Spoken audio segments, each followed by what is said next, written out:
এতটা আলু কাবলি বানাতে আমাদের কত টাকা খরচা পড়েছে সেটাই আজকের ভিডিওতে দেখব। তো চলো তাহলে ভিডিওটা শুরু করা যাক। আলু কাবলি বানাতে আমরা নিয়ে নিয়েছি 5 টাকার আলু, 3 টাকার পেঁয়াজ, 2 টাকার ধনেপাতা, 1 টাকার কাঁচা লঙ্কা, 1 টাকার হজমোলা। সব মশলা মিলিয়ে আমাদের কাছে নিয়েছে 3 টাকা। সব মশলা মানে ধরো নুন, লঙ্কা, জিরে গুঁড়ো, চাট মশলা। 5 টাকার কাঁচা ছোলাকে আমরা সারা রাত জলে ভিজতে দিয়েছিলাম। তো যাই হোক, আমরা এদিক দিয়ে 4টে আলুকে ছিলে ছোট ছোট করে কেটে নিচ্ছিলাম। আলুটাকে ছোট ছোট করে কেটে সিদ্ধ করতে দিলে তাড়াতাড়ি সিদ্ধ হয়ে যায়।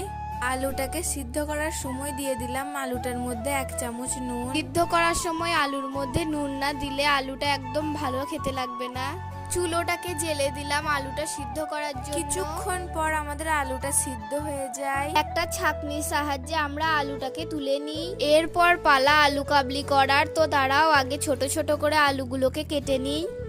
আলুগুলোকে কাটার পর একটা প্লেটের মধ্যে আলুগুলোকে দিয়ে দিই। আলুটার মধ্যে দিয়ে দিলাম কুচানো পেঁয়াজ, রাত্রে ভেজানো কাঁচা ছোলাটাও দিয়ে দিলাম কাঁচা লঙ্কা কুচি, ধনেপাতা কুচি, 5 টাকা অনুযায়ী চানাচুর। আমাদের কাছে লেবু ছিল না তাই আমরা দিতে পারি। লেবুটা দিলে আরো ভালো লাগতো। তোমরা যদি বানিয়ে থাকো তোমরা কিন্তু লেবুটা দেবে। কিছু মাখিয়ে আমরা খেলাম। দাঁড়াও, তোমাদেরকে তো বলাই হয়নি আলু কাবলি বানাতে আমাদের কত টাকা খরচা পড়েছে। তো আমাদের খরচা পড়েছে মাত্র 25 টাকা।